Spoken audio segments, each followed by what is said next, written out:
వికారాబాద్ జిల్లా తాండూరు మున్సిపల్ కార్యాలయం ముందు ఇద్దరు అవుట్ సోర్సింగ్ పారిశుద్ధ్య కార్మికులు పెట్రోల్ పోసుకుని ఆత్మహత్యాయత్నం చేశారు. జీతాలు ఇవ్వకుండా అధికారులు తీవ్ర ఇబ్బందులకు గురి చేస్తున్నారని ఆవేదన వ్యక్తం చేశారు. 7 మందికి మున్సిపల్ ఖాతా నుంచి వరుసగా జీతం వస్తుండగా ఇద్దరికి రాకపోవడంతో ఆ ఇద్దరు నర్సింలు జ్యోతి మున్సిపల్ కార్యాలయంలోకి వెళ్లి పెట్రోల్ బాటిల్తో ఆత్మహత్యాయత్నానికి ప్రయత్నించి నిరసనకు దిగారు. మాకు ఎందుకు రెగ్యులర్ గా జీతాలు రావడం లేదు అంటూ అధికారులు ప్రశ్నించి భీష్మించి కూర్చున్నారు. దీంతో పోలీసులు రంగప్రవేశం చేసి కమిషనర్ను పిలిపించడంతో కార్మికులు కమిషనర్తో వాగ్వాదానికి దిగారు. దీంతో కమిషనర్ వారిని సముదాయించి ప్రజాపాలనలో దరఖాస్తు చేసుకోవాలని, ఏదైనా ఉంటే కలెక్టర్కు నివేదిక అందించి న్యాయం చేస్తామని కమిషనర్ విక్రమసింహారెడ్డి హామీ ఇచ్చారు.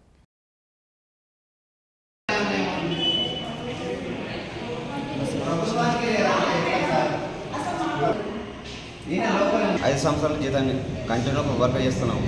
వర్క్ చేస్తుంటే రంగరంగా 9 మంది జీతాలు చేసిండ్రు. 12 మంది జీతాలు కంటిన్యూ అయినాయి చేయమని. 12 మందిలో 9 మంది చేసిండ్రు. మా ఇద్దరిని పక్కన పెట్టిండ్రు. మా ఇద్దరు కూడా అన్న లిస్ట్ పేర్లు ఉన్నాయి. చేయమంటే ఈ సార్లు ఇవాళ చేస్తాం, రేపు చేస్తాం, ఇవాళ చేస్తామని మొక్కుతున్నారు. వాళ్ళ కంటిన్యూ జీతాలు అంటే సంవత్సరం అవుతుంది. ఇందాక జీతం వాళ్ళకి కంటిన్యూ నడుస్తుంది. కాదు మాకు చేయమంటేనే ఇవాళ చేస్తాం, రేపు చేస్తాం అనుకుంటా 1 ఇయర్ అయిపోతుంది. ఇంతవరకు జీతాలు చేస్తాం. ఈసారి కట్ట, ఆ సారి కట్టమంటారు, ఆ సారి కట్ట, ఈసారి కట్టమంటారు. ఎవరు పట్టించుకుంటలేరు. అందుకే పెట్రోల్ తీసుకొని వచ్చినాయి. కమిషనర్ కడితే నా పోయిన కమిషనర్ ఉండే, సెక్యూరిటీ సార్ ఉండే. ఆ సెక్యూరిటీ సార్ 9 మంది చేసిపోయిండు. మా ఇద్దరు చేస్తామన్నారు. కొన్ని విధాలుగా వేరే వాళ్ళు పని చేస్తారా విధుల ఇంటికాడ ఉన్నారని చెప్పిందంట.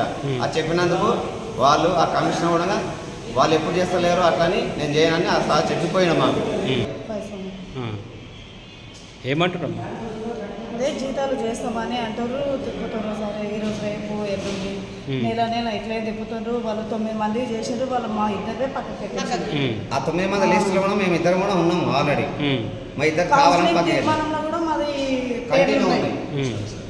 కంటిన్యూ ఉండగా చేయమంటే చేస్తాం, రేపు చేస్తాం అనుకుంటా చేస్తలేరు. దాని ఎందువల్ల మరి ఏమైనా కావాలో మన చెప్తే ఉండగా మాకు తెలుస్తుంది కదా. నర్సింహులు జ్యోతి అనే ఇద్దరు వర్కర్స్ గత కొన్ని రోజుల నుంచి పనిచేస్తున్నారు అనే విషయం తెలుస్తుంది. బట్ వాళ్ళకైతే గవర్నమెంట్ నుంచి కానీ కలెక్టర్ నుంచి కానీ ఎటువంటి అప్రోచ్ లేవు. గత సంవత్సరము 2023లో కొంతమందికి అప్రోచ్ తీసుకొచ్చింది కమిషనర్ గారు, కానీ దాంట్లో వీళ్ళ పేర్లు లేవు. తిరిగి మళ్ళీ ఒకసారి నేను కూడా ప్రయత్నం చేద్దామనే ఉద్దేశంతో నేను కూడా ప్రయత్నించుకొని మళ్ళీ తీసుకెళ్ళి ట్రై చేశాను. కానీ ఇప్పుడున్న అంటే ఇంతకుముందు ఉన్న కలెక్టర్ గారు, అడిషనల్ కలెక్టర్ గారు యాక్సెప్ట్ చేయలేదు ఆ ఫైల్స్. అంతకుముందే వీళ్ళు ఇంత మంది పనిచేస్తున్నారు అని చెప్పేసి క్లియర్గా 9 మెంబర్స్ వరకే రాసుకొచ్చింది. కాబట్టి ప్రజెంట్గా వాళ్ళకి ఇవ్వలేదు. కాబట్టి మనం కూడా గవర్నమెంట్ నుంచి కానీ కలెక్టర్ గారి నుంచి కానీ అప్రూవల్ వచ్చే వరకు నేను కూడా షార్ట్నెస్ ఇవ్వలేను. ఆ విషయాన్ని వాళ్ళకు కూడా క్లియర్గా ఎక్స్ప్లెయిన్ చేశాను. మీరు ఏమన్నా ప్రయత్నం చేస్తే కలెక్టర్ గారి దగ్గరికి వెళ్ళి ప్రజావాణిలో రిప్రజెంట్ చేసుకోండి. అప్పుడు కానీ మళ్ళీ కలెక్టర్ గారు పిలిపించి నన్ను అడిగితే నేను మీరు పనిచేస్తున్నట్టు కానీ క్లియర్గా ఎక్స్ప్లెయిన్ చేస్తాను అని చెప్పాను. ఆరోపణలకి నేను తీసుకోలేను, లేదు నిజమని కూడా చెప్పలేను. ఎందుకంటే అది పేపర్ మీద పెట్టిన కాడికే నేను నమ్మగలుగుతా. కానీ ఓవరాల్గా ఏం చెప్పినా కూడా నేను దాన్ని పరిగణలోకి తీసుకోవడానికి రాదు.